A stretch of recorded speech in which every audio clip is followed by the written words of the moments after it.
Discours en mandarin, présentation artistique et jeux questions-réponses en rapport avec la culture chinoise sont les différentes étapes observées par les 10 participants à ce concours linguistique, au terme duquel Lise Tiziana Bongo Foutibé, élève en terminale âgée de 18 ans, s'est distinguée de ses adversaires en remportant la victoire. Je remercie mes parents qui m'ont permis de pouvoir apprendre à l'Institut Confucius et de pouvoir participer à ce concours.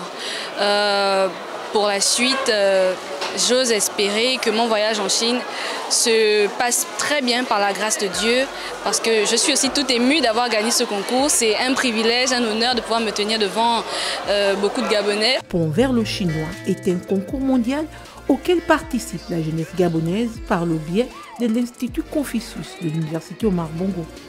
Pour les présélections nationales de la 24e édition du concours mondial de la langue chinoise, les 10 candidats ont démontré leur niveau de connaissance et d'expression du mandarin, au grand plaisir des responsables de cet institut. J'ai participé à ce concours parce que c'est un concours qui permet de mettre en exergue les compétences linguistiques des étudiants. Et ça permet de challenger chaque étudiant. Donc j'avais besoin de me challenger pour savoir quel était mon réel niveau. On se rend compte que de jour en jour, le Gabon est confronté à une situation qu'on appelle le chômage en tant que jeune. Alors que lorsque nous sommes étudiants à l'Institut Confucius, il y a certains avantages que nous avons plusieurs atouts. Nous pouvons non seulement aller étudier à l'étranger, en Chine, non seulement ça, et nous sommes pris en charge par la Chine. Étant étudiante à l'université, en master, je ne me voyais pas pouvoir voyager un jour, bien bénéficier d'une certaine bourse. Mais grâce au mandarin, je pense que c'est un rêve qui est déjà dans la valise là, pour l'aéroport. Nous espérons qu'il y aura de plus en plus d'apprenants de la langue chinoise parce que les relations entre le Gabon et la République populaire de Chine sont de plus en plus bonnes.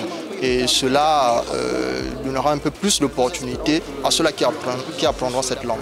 Le premier de la finale gabonaise obtiendra également une bourse pour la Chine, une bourse d'études pour la Chine. Placée sous le thème « Un monde, une famille », cette activité culturelle est un tremplin pour la jeunesse gabonaise qui aspire à élargir ses connaissances et embrasser d'autres cultures. Choisi en 1999 par l'Organisation des Nations Unies comme 6e langue de travail, le mandarin fait respectivement suite à l'anglais, au français, à l'espagnol, au russe et à l'arabe.